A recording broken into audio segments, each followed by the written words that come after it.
in the UK we've been having a lot of rain, and whilst that probably comes as no surprise to most of you, when I say a lot of rain I mean enough to put towns underwater. We've had some pretty serious flooding up north and it's not been a pretty sight to watch on the news, I'll be honest.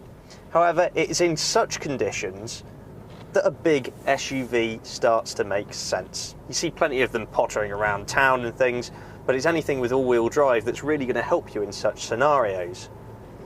It just so happens that this week I am testing the new Mitsubishi Outlander. Now this is sort of like a facelift on top of the car that we've had previously. Of course the PHEV version is still available, but this is the 2.2 litre diesel. Now interestingly, in the same specification, the PHEV is exactly the same amount of money as what the diesel is, meaning that there's no real sacrifice going for the hybrid car. It really just depends on your needs. This video we're going to focus on this diesel car though, which has 148 brake horsepower and 380 newton meters of torque. Being a Mitsubishi, it puts that to good use both on and off-road. Push this little button down here and power is diverted to all four wheels, giving you plenty of traction on the rough stuff. However, most of these Outlanders will be spending much of their time on the road, and so a 53.3 mpg on the combined cycle is a relatively good claim from Mitsubishi. For this model year, the car gets a new, more dynamic style to the exterior, incorporating what Mitsubishi call their dynamic shield, which involves some chrome and new daytime running lights, resculpted bumpers and some new trim around the edges. It also comes with these rather smart alloy wheels. However, one of the biggest changes to this car is its interior, as material qualities and design have taken a good step forwards. On this top specification car, you've got leather that now coats the door, this wood effect trim comes around the edge, you've got plenty of nice glossy surfaces and no really sort of solid hard touch plastics that you had previously. It feels durable, but it feels like the quality has really moved forward, so well done there Mitsubishi. You also get this touchscreen infotainment display that has DAB radio and Bluetooth, as well as your satellite navigation. Now I have to say, whilst it's great to have these capabilities to connect your phone and things, I do find the operating system on there to be a little bit fussy. There's sort of lots of menus inside menus.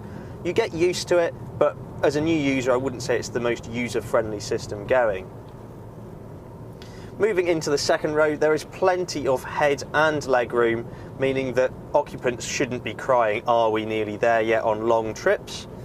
Another nice touch is the transmission tunnel is nice and low, meaning that the middle seat can be used for an adult. Those rear seats also have the ability to slide forwards and backwards as well as recline. Moving into the very back, you can deploy 2 extra jump seats, only really suitable for children, but it does bring the total capacity for this diesel car to 7. The PHEV sacrifices those 2 rear seats because it stores the batteries in the little slot that they fold into.